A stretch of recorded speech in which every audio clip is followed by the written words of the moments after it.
La composición, sí, es para que las fotos queden más lindas, aunque hay que romper las reglas.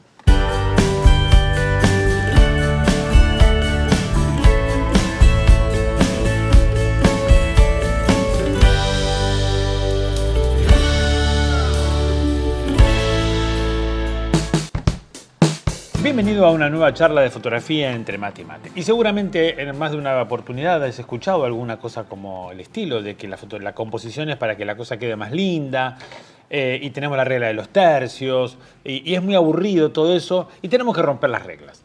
Bueno, hoy vamos a hablar de no romper las reglas, y vamos a hablar un poco de composición, porque me parece que el tema de la composición fotográfica la hemos dejado de lado. Todos nos pusimos locos con la iluminación y nos olvidamos de algo fundamental, que es la composición. ¿Por qué? Vamos a verlo. El lenguaje es sencillamente un recurso comunicacional con que cuenta el hombre. Ya desde la época de las cavernas, a través de los dibujos en las cuevas, los jeroglíficos, hasta sistemas avanzados y un poco más codificados, como es el tema del alfabeto. Todo eso de alguna manera ha llevado a que el hombre desarrollara técnicas y formas de comunicación. La creación de imágenes en otro tiempo era patrimonio exclusivo de artistas adiestrados y con talento. Pero hoy, gracias a la increíble capacidad de la cámara fotográfica, es una opción abierta a cualquier persona interesada en aprender a manejar esa cámara o simplemente a alguien que posea un teléfono móvil. Así que esto se ha abierto de una manera descomunal. Pero entendamos una cosa, y eso no hay alternativa. La fotografía es un lenguaje, y como lenguaje tiene una misión fundamental, la de producir mensajes para comunicarnos. ¿Ok? Eso es algo que no podemos eludirlo y que en realidad es un propósito fundamental de la fotografía. Como cualquier sistema de comunicación visual, cualquier lenguaje visual, el lenguaje fotográfico tiene sus cuestiones y quiero que hoy veamos algo, por lo menos introducirte un poco en aquellas cosas que necesitarías saber para poder manejarte y desenvolverte con más precisión, más contundencia en tus fotografías.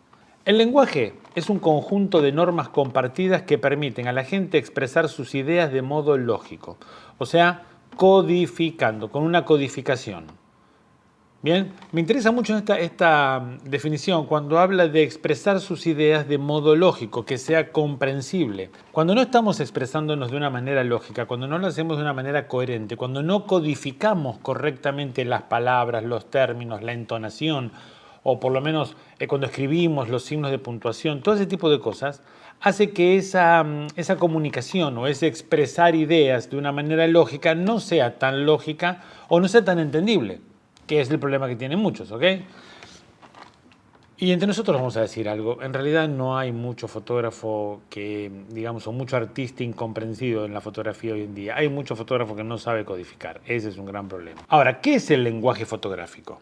El lenguaje fotográfico es el lenguaje visual que utiliza la realidad física como recurso para crear imágenes a través de una cámara fotográfica, constituyendo las fotografías resultantes en unidades básicas de representación que expresan sentimientos, ideas y conceptos. Así que eso es una definición del lenguaje fotográfico. Parte del lenguaje visual que utiliza la realidad física, o sea que de la realidad física vamos a sacar esas imágenes porque vamos a tomar fotos de la realidad física, configurándolos de la manera que nos parezca más apropiada de acuerdo a lo que querramos decir. De toda esta realidad física que nos circunda, vamos a tomar las imágenes ¿para qué? Para expresarnos visualmente. O sea, cada una de estas fotografías se va a constituir en una unidad básica de representación que va a expresar sentimientos, emociones, conceptos, ideas, ¿está? Y ahí ya vas teniendo una pauta de lo que estamos hablando. Ok, el lenguaje fotográfico se basa en eso, en hacer fotos, en sacarle fotos a la realidad física. ¿Para qué? Para que según cómo lo codificás, pueda expresar una cosa o pueda expresar la otra. Pero cada una de esas fotografías se va a constituir ¿en qué? En una unidad básica de representación que va a expresar tus ideas, tus sentimientos, lo que sea, cada una de esas fotos. Entonces podemos decir que la composición fotográfica es la forma ordenada de expresar visualmente la manera en que vemos el mundo. Básicamente para eso nos sirve la composición. ¿Para qué? Para poder ordenar en nuestras fotografías visualmente eso que nosotros percibimos, que entendemos del mundo que nos rodea y en cierta forma poder acomodarlo dentro de una unidad básica de representación, una fotografía, para que en esa fotografía transmita una emoción, un sentimiento, un concepto, una idea que tengamos con respecto a algo. ¿Bien? Por ahí pasaría el tema de la composición. Ahora vamos a desmenuzar un poquito cómo es esta cuestión de componer o qué cosas tengo que tener en cuenta para empezar a entender la composición. Composición es el ordenamiento y estructuración de los elementos que forman parte de una imagen. Combinación de elementos seleccionados para transmitir un mensaje visual con un determinado significado. Así que me está hablando de ordenar y generar una estructura con elementos que van a formar una imagen. ¿Está? O sea que todos los elementos, todo lo que vas a poner en tu fotografía, en tu encuadre, hay que ordenarlos y estructurarlos de una manera particular. ¿Para qué? Para jerarquizar los elementos de la imagen en función del contenido, o sea, de lo que querés decir. Jerarquizar los elementos. O sea que hay que darle una jerarquía a los elementos, es exacto, para que haya una identificación de elementos principales y de elementos secundarios. ¿Quién? Una identificación por parte de quién? Del espectador. El espectador tiene que entender qué es lo importante, qué es lo secundario. Eso va a permitirle tener que un orden de lectura. A partir de la jerarquización de elementos, se conduce al espectador a recorrer la imagen para que pueda decodificarla y comprender el mensaje fotográfico. El mensaje que queremos dar a través de esa fotografía. Entonces, vemos esta fotografía y lo primero que anclamos la vista es en la taza de café. ¡Wow! Un buen café. ¿Por qué decimos un buen café o de alguien que sabe tomar café? Atrás tenemos una cafetera italiana, o sea que como que podemos hablar de que no es alguien que se prepara cualquier cosa, sino que tiene un gusto determinado por un café. Vemos que lo acompaña con una golosina, un bombón, algo dulce, y es amante de la lectura. Así que su momento, aparentemente su momento de relax, su momento más apreciado en el día puede pasar por esto, por estar al lado de alguna ventana, leyendo un libro de su biblioteca, tomándose un muy buen café que él preparó. Vamos entendiendo qué es lo principal, qué es lo secundario. Claro, ¿qué va a ocurrir? Necesitamos de la gramática fotográfica para determinar qué. Determinar, por ejemplo, que esa taza es lo principal, que lo que está fuera de foco es secundario, ¿está? Que al estar la taza delante de los libros estamos hablando más que nada de alguien que está teniendo una experiencia de un café, con una lectura, y no de un lector que simplemente está tomando un café, o sea, al revés. Pero vamos a necesitar de algo fundamental, que es la gramática fotográfica. ¿Está? ¿Para qué? Para poder codificar, ordenar, para armar la estructura de los elementos dentro de nuestro encuadre, en la imagen. La gramática es la parte de la lingüística que estudia la manera en que se combinan las palabras para formar oraciones. Incluye lo que es la morfología y la sintaxis. En el lenguaje visual vemos la combinación de signos, símbolos y demás recursos para formar un mensaje. Es el conjunto de normas y reglas para hablar y escribir correctamente una lengua. O sea, para eso necesitamos de la gramática, ¿ok? Ahora, ¿cuál es la parte fundamental de nuestra gramática fotográfica? Y mira, en una cierta manera se refiere a todo esto: los puntos de vista, los ángulos de toma, la distancia focal, el enfoque diferenciado, la iluminación selectiva, el movimiento, blanco y negro color, el plano, el formato, la edición, la forma, el volumen, la textura, el contraste, la saturación. Y hay un montón de recursos más que conforman lo que llamamos la gramática fotográfica. ¿Y que es fundamental para qué? Para ordenar los elementos en el encuadre, para generar una estructura que le permita al espectador tener un orden de lectura sabiendo qué es lo principal, qué es lo secundario, qué es lo decorativo. O sea, de esa manera jerarquizamos. ¿Según qué? Según el contenido, según el mensaje que queremos dar.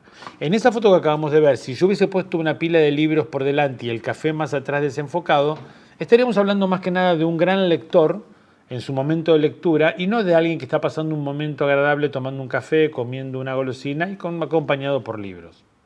O sea que, aunque pareciera mínima la diferencia, hay una gran diferencia porque estamos hablando de personas diferentes, de situaciones diferentes. Eso es lo que hace la composición. Te permite estructurar las cosas para que entienda el observador de tu imagen, de tu fotografía. Quiero llevarte rápidamente a algunos de los elementos que forman esta gramática. Por ejemplo, el punto de vista y el ángulo de toma. El punto de vista está a la altura de nuestros ojos, cambia la perspectiva, modifica el fondo, sugiere otras alternativas visuales y determina el horizonte. Acuérdense de eso siempre. Ahora, el ángulo de toma puede ser alto, bajo, a nivel de la persona y produce distintas sensaciones. De alguna manera podríamos decir que el punto de vista es la altura de nuestros ojos y el ángulo de toma es para donde mira tu cámara. Así que no es lo mismo fotografiar algo en un punto de vista de picado, o sea, de arriba para abajo, que hacer el mismo elemento fotografiarlo de abajo para arriba. Fíjense cómo según el punto de vista que tomemos, o hasta el ángulo de toma, cambia las jerarquías. Vemos esta gaviota con el fondo de Londres, ni un problema, todo bien, pero digamos que es un elemento más, si bien compite con el fondo, llama mucho la atención el fondo. Bajando el punto de vista, agachándonos, cambia totalmente nuestra foto y ya no llama tanto la atención el fondo, sino que la gaviota se posiciona como un elemento muy importante. Ese pequeño movimiento es lo que nos permite jerarquizar de una manera tal a nuestro sujeto principal para que llame más la atención.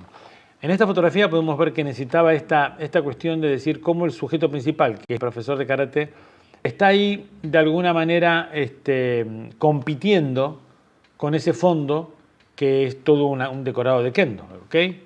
Bien, lo que yo simplemente hice fue acercarme un paso, bajar el punto de vista y de esa manera lo posiciono a él a la misma altura que todo el kendo atrás y gana en protagonismo. Así que el punto de vista y el ángulo de toma pueden ser de arriba para abajo, pueden ser a nivel o pueden ser de abajo para arriba. ¿Está? Lo que deseen. Por otro lado tenemos la distancia focal. El encuadre se verá afectado por la distancia focal del lente que se utilice, ya que cada tipo de lente genera una sensación distinta en el resultado final. No es lo mismo que hagamos una fotografía con un teleobjetivo o con un gran angular aunque estemos en el mismo lugar. ¿Tá? Acuérdense que el teleobjetivo genera esa compresión de tonos impresionante que pone todo en un mismo sitio, digamos, mientras que un gran angular nos da la sensación de profundidad, exagera la perspectiva y es algo interesante como para darle, digamos, a la foto un interés a través de todos los elementos que entran. También tenemos el enfoque diferenciado. Permite destacar los elementos que están en foco y restarle importancia al resto. El desenfoque debe ser medido según la información que pretendemos dar y puede ser en el fondo solamente o por delante y por detrás del sujeto principal. Así que podemos hacer nuestra foto donde dejemos que entre algo de contexto como para que se entienda de qué estamos hablando o podemos hacer nuestra foto de una manera tal que al tener tan poca profundidad de campo el resto desaparezca prácticamente. Todo eso va a depender de si los elementos que aparecen en la imagen son importantes o no para contar la historia que estamos manejando. También tenemos la iluminación selectiva. Es la que nos permite llevar la mirada del sujeto a donde nosotros queremos que mire. El ojo siempre busca la luz en una imagen, así que la intensidad de luz sobre determinados elementos va a hacer que sean más o menos notables por el espectador. De esa manera jerarquizamos también algún elemento en particular. Cuando la luz principal cae sobre él y el resto está en una penumbra o en un par de tonos más bajos. Destacamos a través de eso. Pero fíjense cuando no tenemos esto jerarquizado, sino que la iluminación es pareja, ¿cómo empieza una competencia? Fíjense que acá, al estar el fondo más iluminado y un poco más nítidas las copas, no tan desenfocadas, ya hay una competencia con la etiqueta. En este caso estamos destacando mucho más la etiqueta que las copas. Por eso estamos hablando de la iluminación selectiva. El movimiento.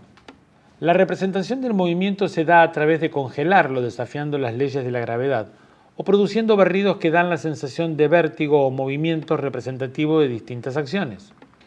Entonces, cuando congelamos situaciones que de alguna manera desafían la ley de la gravedad, porque nadie deja su cabello detenido así en el aire, es impactante, es llamativo y estamos transmitiendo una idea, diciendo algo. O podemos utilizar la baja velocidad como para producir esta cuestión de querer generar toda una sensación de inmediatez, rapidez, locura, lo que sea. Fíjense todas las herramientas que tenemos para manejarnos en esto. También podemos hablar del blanco y negro y del color, podemos hablar del plano, del encuadre, podemos hablar del formato, podemos hablar de un montón de cosas más, que todo constituye de alguna manera lo que es la gramática fotográfica. Son los elementos con los cuales construimos nuestra fotografía y utilizamos ¿para qué? Como elementos formales para destacar o para quitar jerarquía o para resaltar algo o para que eso tenga una determinada forma de verse y todo eso construye nuestra imagen y nuestro mensaje. ¿Ok? te das cuenta que tenemos un montón de recursos, un montón de herramientas y todavía estamos viendo recién algunas cositas. La gramática fotográfica es muy grande, pero hay otras herramientas que vamos a utilizar. Por eso es que insisto tanto y que te propongo que te capacites. Hoy en día podés capacitarte con quien quieras y donde quieras. Hay un abanico muy grande de posibilidades. En mi plataforma online vas a encontrar toda una serie de cursos por demanda que te van a permitir capacitarte y crecer como fotógrafo.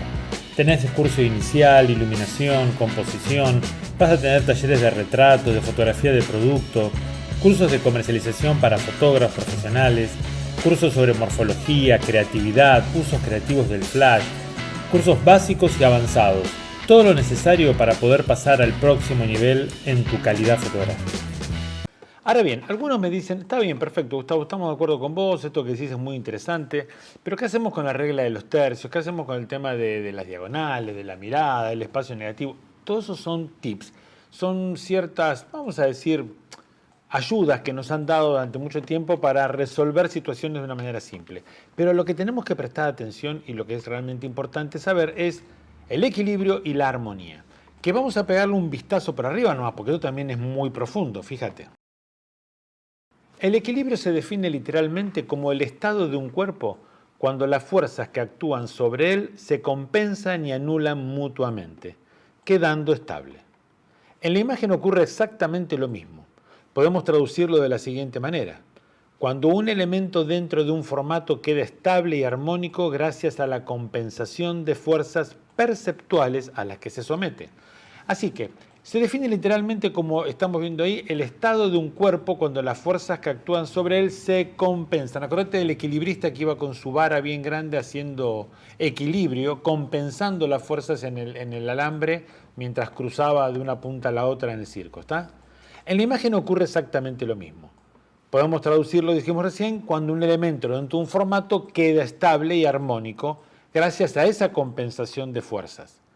Estas fuerzas perceptuales, o sea, de la percepción, de las que yo imagino, las que yo creo, existen de una manera psicológica en la interpretación del espectador.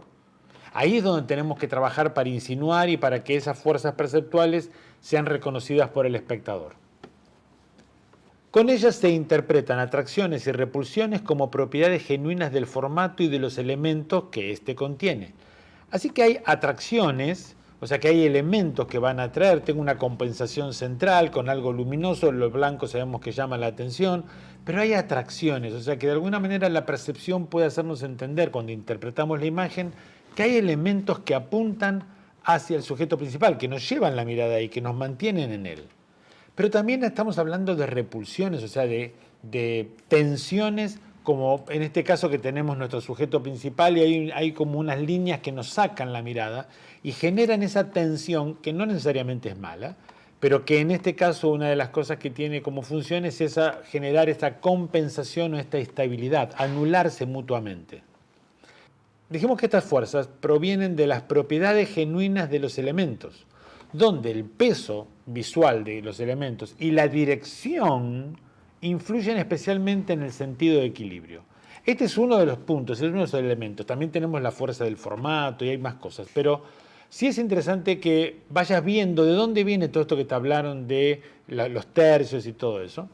Pero básicamente comprender esto, el peso de los elementos, el peso visual, esto que de alguna manera en mi interpretación tiene mayor atracción visual, y la dirección hacia dónde apuntan esos elementos, son los que van a determinar las fuerzas que compensan los equilibrios dentro de una imagen. Fíjate, tiene un peso concreto y cuanto mayor sea este, más fuerza ejercerá sobre los demás elementos.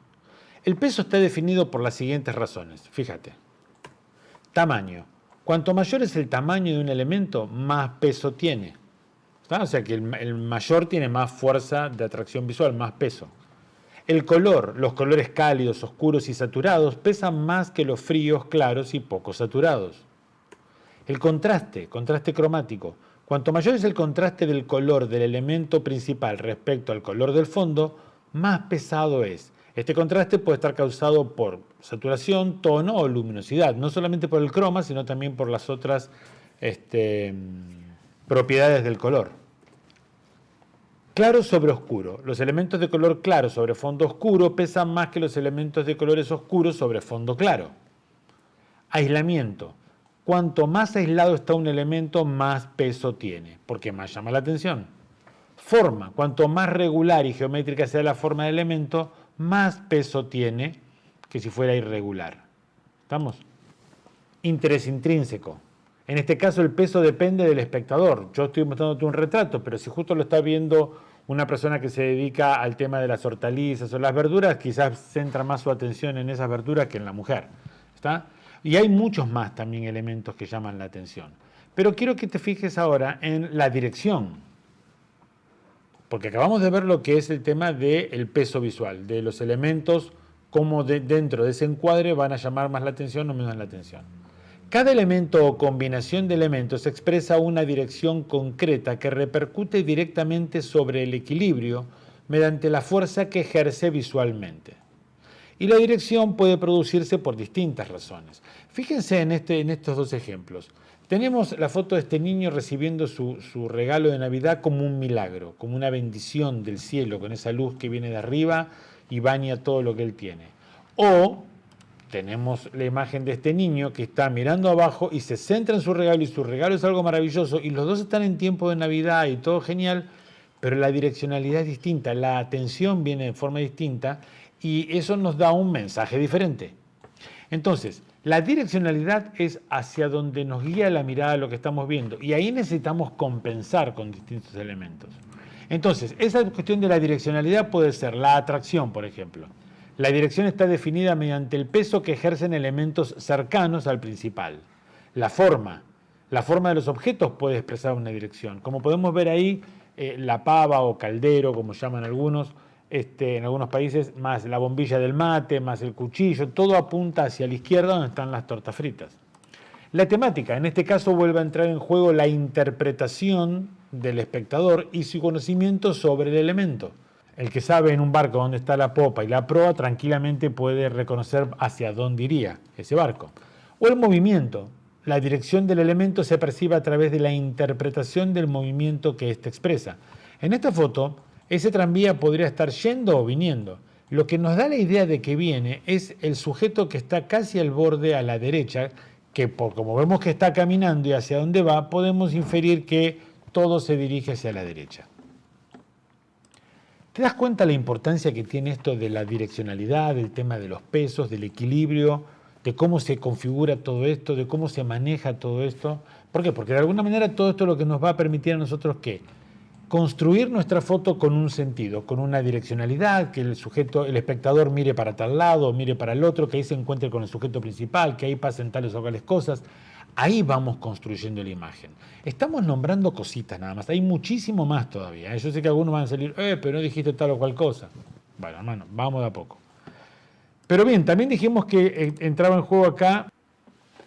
La armonía implica la organización y confluencia de los elementos que conforman la obra, ya sea esta plástica, musical o escénica. En la música se entiende como el encadenamiento de acordes, en las artes plásticas del color, la línea, el volumen, la composición, etc. La luz, está en la fotografía también. Cuando la obra está proporcionada, es decir, existe una relación equilibrada entre sus partes, se está buscando la armonía matemática u óptica del conjunto. Una belleza platónica basada en la armonía característica del arte clásico. Todo está proporcionado, todo está de alguna manera bien armonioso, concuerda. Mientras que cuando se fuerza la desproporción de uno o varios elementos, este desequilibrio es un recurso expresivo. Por ejemplo, en el arte egipcio las figuras dentro de una escena están jerarquizadas siendo las más importantes, las más grandes. ¿Está? Pero tiene que ver con esto de querer llamar la atención, generar un impacto.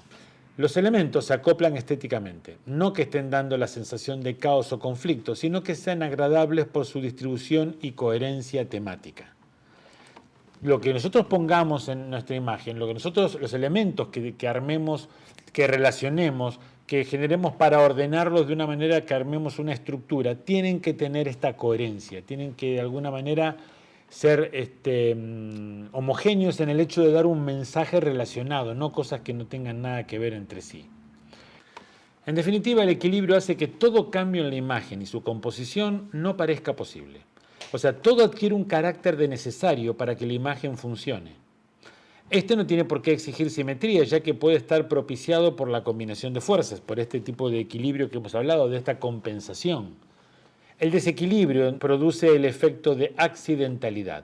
Percibimos que la imagen es transitoria e incorrecta.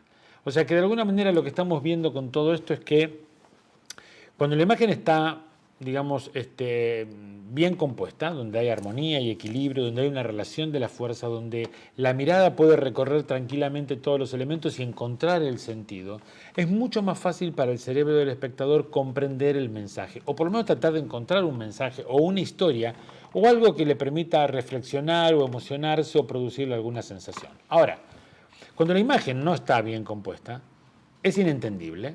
Nos da la sensación de que es accidental, o sea, que no está completa, que falta terminar, o que hay cosas que sobran y no tienen por qué estar, o estaría faltando algo. Ese es el punto que tenemos que entender. No quiere decir que sea llamativa porque somos transgresores o que somos locos. No, quiere decir que estamos haciendo las cosas mal. ¿Está?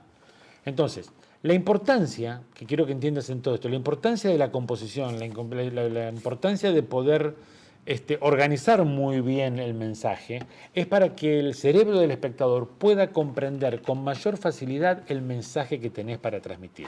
Claro, como hemos hablado ya incontables veces, si no tenés nada para decir, va a ser un poco complicado que te pongas a componer, o vas a tener que remitirte a alguna regla de composición, de hacer medianamente lo correctito. ¿Por qué? Porque no tenés nada expresivo para transmitir, no tenés nada para contar, no hay una historia que puedas de alguna manera entretejer entre los elementos, entonces como que te da lo mismo que sea H o que sea B. Ese es el problema. Pero la composición es el gran aliado cuando vos necesitas expresarte visualmente. Y es fundamental que empieces a desarrollarla en tus fotografías, porque eso le va a dar un toque diferente. Me gustaría que opines, que me des tu opinión con respecto a esto, que me digas qué te parece todo esto que estamos desarrollando, si querés que sigamos hablando de la composición o de qué otros temas, porque es bueno que aportes, pero tu opinión siempre es muy importante y valiosa. También me gustaría que te suscribas al canal como para poder estar recibiendo las novedades. Si te interesan estos temas que estamos hablando, que está fuera de lo que es siempre lo mismo, los equipos, hay muchos videos y hay muchos canales que hablan sobre eso y están muy bien y son muy buenos. Nosotros acá queremos hablar de otra cosa y vamos a hablar de aquellas cosas que generalmente nadie habla o no se encuentra por ahí. Pero bueno, te pido que te suscribas, te pido que le des like a la campanita para enterarte cuando subimos material y seguramente nos vamos a estar encontrando en una nueva charla de fotografía entre mate y mate. Hasta luego.